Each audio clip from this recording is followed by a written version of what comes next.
바로 몇 달 전 뉴스를 뜨겁게 달구었던 소행성이 하나 있습니다. 2024 YR4죠. 처음 발견됐을 때 이 소행성은 지구와 충돌할 가능성이 정말 높았습니다. 한때 충돌 가능성이 3% 수준까지 이르기도 했죠. 세상에 30분의 1의 확률로 지구와 충돌할 수도 있다니, 이건 정말 조금만 삐끗하면 지구가 뜻밖의 이른 종말을 맞이할지도 모른다는 뜻이었습니다. 재난 SF 영화에서나 볼 수 있었던 상상 속의 이야기가 현실에서 벌어질지 모른다는 두려움 속에서 많은 천문학자들은 이 소행성을 그동안 꾸준히 예의주시해왔죠. 당연히 제임스 웹도 이 소행성을 바라봤고 우리를 위협하는 이 소행성의 정체에 대한 중요한 힌트를 얻을 수 있었습니다. 다행히 지난 몇 개월 동안 더 정밀한 궤도 분석이 이루어진 결과 현재는 지구와 충돌할 가능성이 거의 0% 수준으로 줄어들었습니다. 그런데 안심하기는 이릅니다. 최근 분석에 따르면 이 소행성은 지구가 아니라 달을 노리고 있는 것처럼 보이기 때문이죠.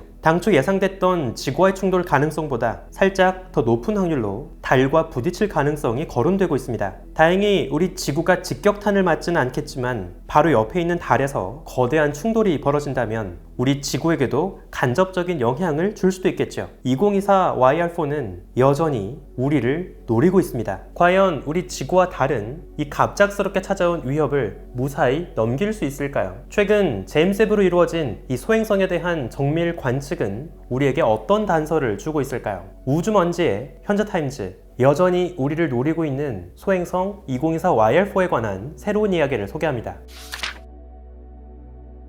지구 곳곳엔 지구를 위협하는 소행성 파를 감시하기 위한 관측 네트워크가 구축되어 있습니다. 이름도 범상치 않은데요. 아틀라스 지구 충돌 소행성 최후 통첩 경보 시스템이라는 이름을 갖고 있죠. 2024년 12월 22일 칠레에 설치된 한 망원경으로 2024 YR4가 우연히 포착되었습니다. 지금까지 진행된 분석에 따르면 이 소행성은 아주 크게 찌그러진 타원 궤도를 그리죠. 2024년 당시 소행성이 태양에 가장 가까이 접근하는 근일점을 지나고 있었고 지구에서 80만 킬로미터 거리까지 접근했습니다. 그래서 2024년 12월 망원경에 포착될 수 있었죠. 처음 발견되었을 때 이 소행성은 2032년 지구와 충돌할 가능성이 아주 높게 나타났습니다. 한때 충돌 가능성은 3%를 찍었고 소행성 충돌의 위험도를 표현하는 토리노 스케일에서 무려 3단계를 찍기도 했죠. 그러면서 많은 언론의 주목을 받게 되었습니다. 2024 YR4가 있기 전 한때 2029년 지구와 충돌할 가능성이 아주 높은 소행성으로 거론되었던 그 유명한 아포피스가 있었습니다. 한때 아포피스도 토리노 스케일 4단계를 찍은 적이 있는데요. 2024 YR4는 그 이후로 정말 오랜만에 바로 그 뒤를 잇는 위험도를 기록한 거죠. 현재까지 알려진 궤도 분석에 따르면 이 소행성은 앞으로 100년 동안 크게 8번 정도 지구에 접근합니다. 그리고 그 중에서도 2032년이 가장 위험한 시기로 보이죠. 하지만 다행히도 지난 3-4개월 동안 이어진 추가 관측을 통해서 우린 한숨 놓을 수 있게 되었습니다. 추가 분석에 따르면 이제 이 소행성이 지구와 부딪힐 가능성은 거의 0%로 내려갔죠. 현재 나사와 이사 모두 이 소행성을 잠재적 위험 소행성의 목록에서 공식적으로 제거한 상태입니다. 어쩌면 불과 몇 개월 만에 충돌 가능성이 들쭉날쭉하는 것을 보고 더 불안해할지도 모릅니다. 사실 지구와 소행성의 충돌 가능성을 예측하는 건 그리 간단한 문제가 아니죠. 특히 이 문제가 까다로운 이유는 소행성의 정확한 크기와 질량을 단 며칠 관측해선 알기 어렵기 때문입니다. 소행성이 어두운 점으로 찍혀 있다고 해서 그 소행성의 실제 크기가 정말 작을 거라고 단정할 수 없습니다. 실제로는 사이즈가 크더라도 표면이 너무 어두워서 태양빛을 잘 반사하지 않는 성분으로 이루어져 있어서 사진에선 어둡게 볼 수도 있죠. 소행성의 크기와 질량은 충돌로 인한 피해 규모를 결정하는 아주 중요한 요소입니다. 그만큼 소행성의 위협으로부터 우리 지구를 지키기 위해선 소행성의 정확한 크기와 반사율을 미리 알아야 하죠. 제임스 웹은 적외선 관측을 통해서 소행성의 열적 복사 형태를 면밀하게 관측했습니다. 그 결과 굉장히 놀라운 사실이 밝혀졌죠.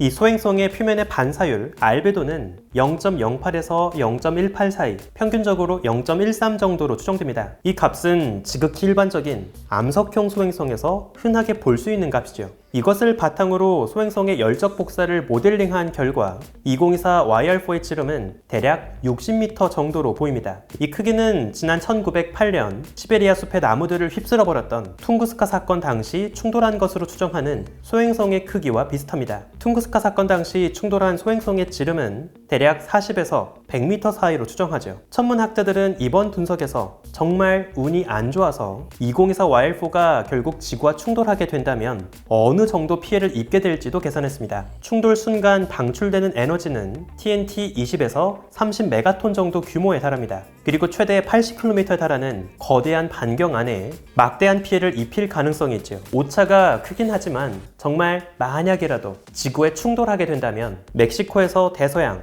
아프리카 중부와 아라비아 반도 인도 지역까지 지구 적도를 따라 이어지는 영역에 충돌할 가능성이 가장 높아 보입니다. 제임스 웹 관측은 이 소행성에 반사된 적외선 빛이 아주 짧은 주기로 밝아지고 어두워지는 것을 반복한다는 결과를 보여줍니다. 이것은 기다란 오umu아무아처럼 마찬가지로 한쪽에 더 길게 찌그러진 모양을 갖고 있는 소행성이 아주 빠르게 자전하기 때문으로 보이죠. 천문학자들은 2024 YR4가 폭에 비해서 길이가 한 1.4배 정도 더 길쭉한 모양이거나 또는 위아래 지름에 비해서 양옆으로 지름이 3배 정도 더 큰 납작한 원반 모양일 수 있다고 추정합니다. 이 소행성은 19.5분의 아주 짧은 주기로 자전하고 있죠. 천문학자들은 흔히 기대하는 것과 달리 태양계는 이처럼 둥글지 않고 납작하거나 길쭉한 모양을 갖고 있는 소행성과 소천체들이 더 바글바글할 것이라 생각하고 있습니다. 다행히 지구와 충돌 가능성은 현재는 제로에 가까워졌지만 2024 YR4가 사실 노리고 있던 타겟은 지구가 아닌 달이었던 것 같습니다. 최근의 분석은 이 소행성과 달이 충돌할 가능성이 무려 3.8%에 육박한다는 결과를 보여줍니다.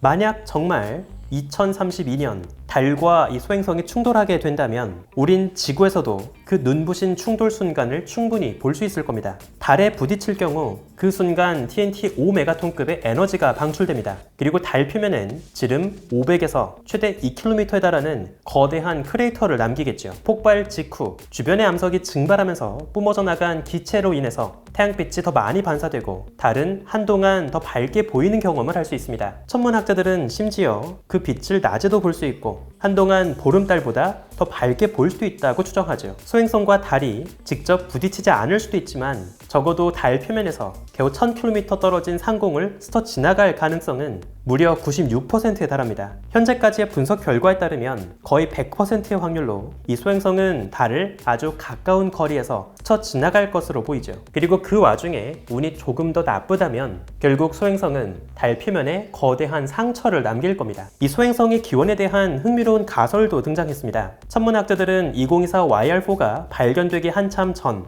2015년 1월 지구에 떨어졌던 운석에서 뜻밖의 단서를 발견했습니다. 2015년에 떨어진 운석이 지구를 향해 날아왔던 궤적과 이번에 발견한 2024 YR4의 궤도가 아주 유사하기 때문이죠. 이 외에도 지난 8년 사이에 보고되었던 서로 다른 소행성 5개 역시 2024 YR4와 비슷한 궤도를 공유합니다. 이것은 이 소행성과 파편들이 서로 전혀 상관없는 무자기하게 날아오는 돌멩이들이 아니라 모두 같은 기호를 공유하고 있을지 모른다는 가능성을 보여줍니다. 천문학자들은 어쩌면 비교적 최근 목성과 화성 사이 소행성 벨트를 떠돌고 있던 덩치 큰 소행성 하나가 또 다른 소행성과 충돌했고 그때 만들어진 크고 작은 파편들이 이제서야 우리 지구를 향해 날아오고 있는 게 아닐까 추정하죠. 이번 관측에 따르면 2024 YR4는 지속적으로 태양빛을 받으면서 그 복사열로 인해 궤도가 조금씩 변하는 야콥스키 효과도 받고 있는 것으로 보입니다. 원래 궤도에 비해서 조금씩 궤도가 줄어들면서 지금의 궤도로 바뀐 것으로 보이죠.